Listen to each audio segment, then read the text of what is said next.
The following program is brought to you by Cloudcast Media, a podcast leader in developing shows to elevate local brands, local stories, and local storytellers.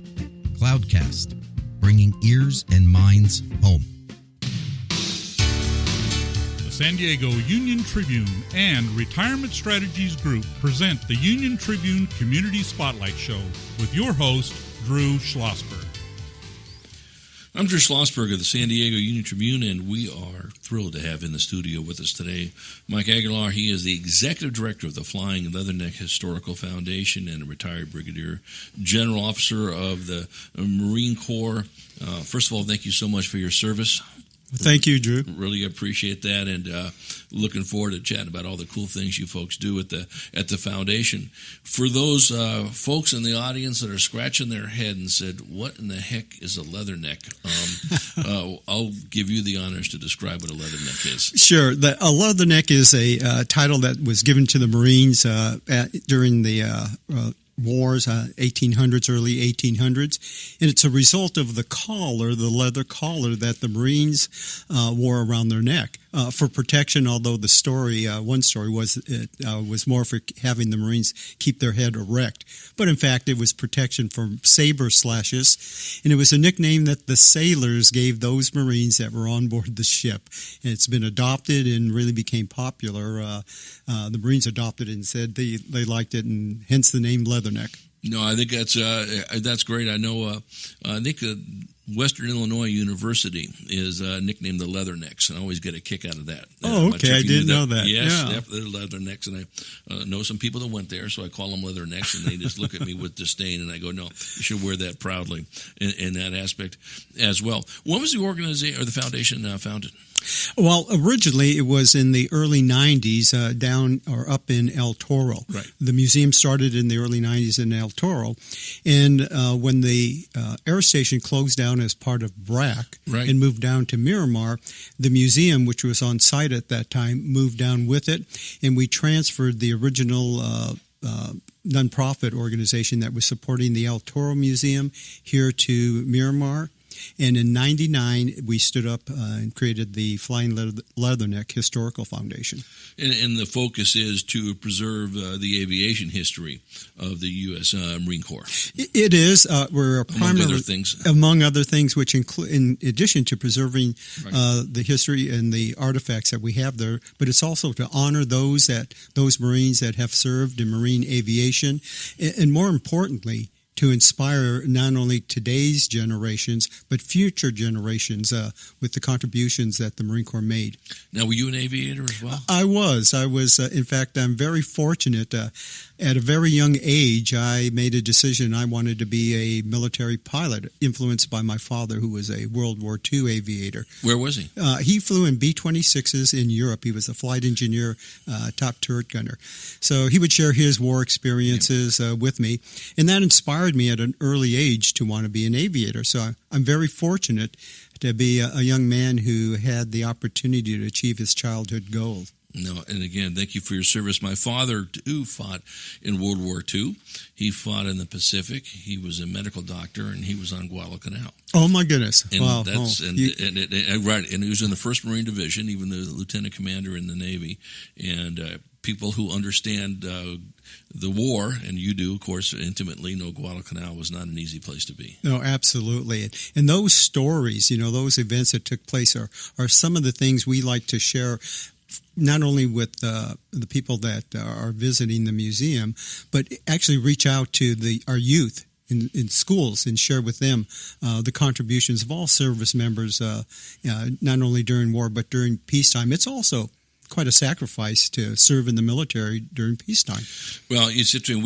I'm not sure if you know this. We've been honored at the Union Tribune. We've had a military show for the last 12 years with the San Diego Military Advisory Council. Oh, sure. And so we've been doing that on Tuesdays live, and work with all the different executive directors, from Larry Blumberg, the charter member of the SDMAC, to Randy Bogle, and now currently Rear Admiral retired Mark Balmert do this. And so we, the Union Tribune, we're just very honored to have folks on that show, and of course you on these shows talking about it. And you really cannot talk about it enough on what it means to serve, whether it's during military battle time or whether it's during peacetime. Very, very much. Let me ask you this: so, does the foundation? Are you getting? We're chatting with Mike Aguilar. He is the executive director of the Flying Leatherneck Historical Foundation.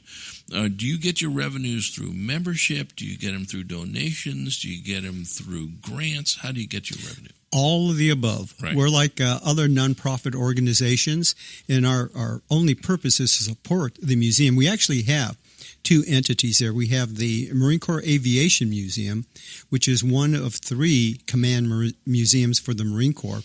And our foundation specifically raises funds to support the preservation and the operation. So we do it through membership. We do it through grants, annual fundraising throughout the year, and we have several events during the year, of course, where we look to have people donate to help support those events. Right, and so if people want to get involved with your organization, what's the website? Very simple. It's www.flyingleathernecks.org. Right. So how many Flying Leathernecks were there? If you were exactly, I mean, if you can see Mike's face, he's going, "You really asked me that question? What the heck's the matter with you on this?" Thousands, correct? Well, yeah, that's a real easy answer because you can't check it probably, so I'll make something up. But no, I really don't know. There's quite a few. Marine aviation began in 1912 with the introduction of aviation into our country, and the Marines were right on top of that. It really grew significantly during World War II, but between World War I and World War II, we did have Marine aviation that was supporting those Marines that were down in South America, the Dominican Republic, in those areas. But World War II, it really grew with the support necessary in the battles, island hopping in the Pacific, which your father obviously served in. Right. We also had Marines, of course, in Europe, but we were primarily focused in the Pacific. Of course, and then it grew with the Korean War, Vietnam. Sure. Very big parts and support with the Marine Corps. And Marine aviation has, since 1912, been around supporting not only the Marines on the ground, and that's why we have a Marine Corps aviation arm. It is to support that young Marine that's on the ground. And we've been doing that, again, since the very beginning. But now with the way the military is structured, it's a joint operations for the most part. So Marine Corps Aviation is, again, primarily dedicated to supporting those Marines on the ground, but part of the larger military strategy when the nation calls. So when you are, and you're housed, so to speak, at, Miramar right now, from El Toro down to Miramar. And do you get visits from the Marines that are at, Camp Pendleton, or some of the recruits that are MCRD? Obviously at Miramar, you're right there. How does that work? Yeah, we actually get visitors from around the world. I imagine you do. Yeah, we really do. We're very thrilled to have people come from all over. The big call for visitors, of course, is it's free. Right. Our museum is free to the public, and although some people are a little concerned that it may be difficult to get on base, there is no reason to get on a base. We have open access right off Miramar Road, free parking, don't have to go through the military sentry at all, free parking, free access off Miramar Road, and free entry. So we get a very large group of visitors each year from around the world. Yeah. So what's the address? It's 4200 Miramar Road. Okay. The reason why I say that, our other radio studio where we do our military show is just right up the street from you. It's right. Exactly. Yeah. So we're right at the Cloudcast Radio Media Studios, right by Distribution in Miramar. Okay, Road, literally in the Bread of Life Christian Building. Oh, I know exactly. So very easy to find. Right. Just in between the 805 and 15 off Miramar Road, and you can't miss it. big sign and a lot of aircraft right there on site. Right, and of course, here's the obvious question. We're chatting with Mike Aguilar. He is the executive director of the Flying Leatherneck Historical Foundation.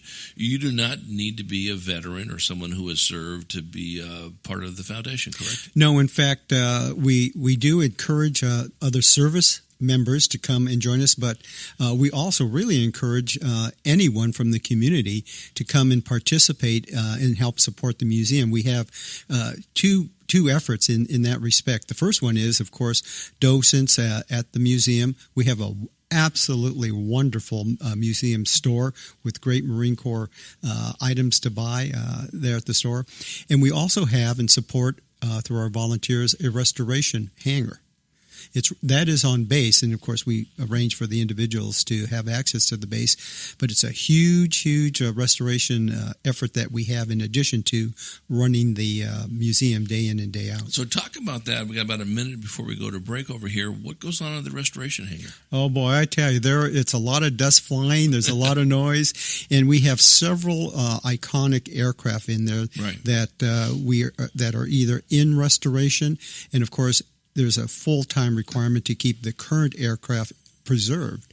So it's a combination of preserving our current aircraft and restoring some real iconic aircraft. And when you come back, I'd love to share the story about some of those. No.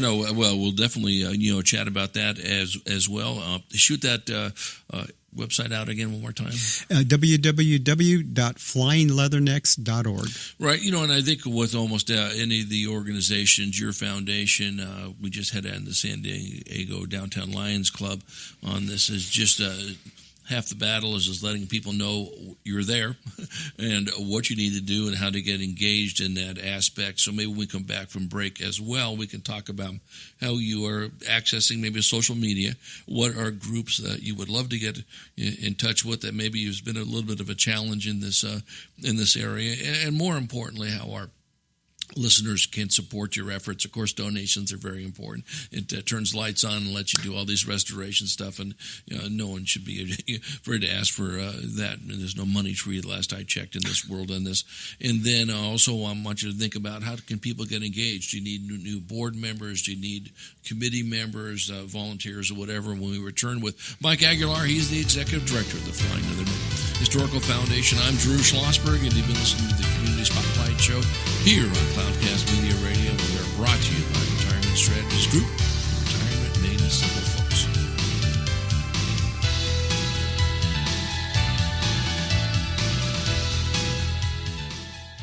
Cloudcast 180.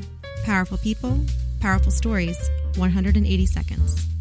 Welcome to Cloudcast 180. We're here today with the president and CEO of Father Joe's Villages. Welcome to Deacon Jim Vargas. Thank you, Charles. Good to be with you. We have 3 minutes. Let's hit it fast and furiously. We're going to talk this morning with you about San Diego being a very expensive city, which creates a housing crisis, which is exacerbating the homeless crisis in San Diego. Let's talk about your leadership on this issue. Sure, absolutely. We do have an affordable housing crisis here in San Diego. In fact, if you asked about the number one issue why people fall into homelessness, it's lack of affordability. And so they fall onto the streets, especially when rents go up, and rents are very expensive here. So we at Father Joe's Villages focus tremendously on housing. In fact, about 40% of our intervention is placing individuals into permanent and affordable housing. All right, so shows you the extent of what we do. And of course, there's services that go along with this, because in order for people to retain their housing, their dwellings, they have to have the services that they're necessary, whether it's mental health services or substance use disorder services, whatever that is. We have a Turning the Key initiative, whereby we'll be introducing 2,000 affordable housing units into the community during the next number of years. In fact, we just closed on a deal to purchase and refurbish a motel in the South Bay area. It's going to add 83 permanent supportive housing units. Next week, we'll be closing financially on a groundbreaking that will have 14-story building, 407 units of housing as well, taking about 550 people off the street. So housing is extremely important. Which means you're investing a lot of capital. How are you finding that capital to solve the housing crisis in San Diego for homeless folks? 90 to 95% of our funding is public funding. Various sources, whether it be from the state, it be local, county, city, municipality. So most of it is public funding. There's tax credits that are involved there. The capital stack is quite large, actually. So you're finding the land, you're finding the capital, you're changing lives. How are you minimizing the risk of future homelessness for these clients of yours? We're minimizing it through our services. We need to make sure that in order for them to retain the housing, that they receive the services that they need, that are holistic and are comprehensive to their specific needs. That's fantastic. Deacon Jim, in the last 10 years, your organization has taken 11,000 folks from homelessness to a home. So I congratulate you. Any closing thoughts for our audience? No, that's what it's all about.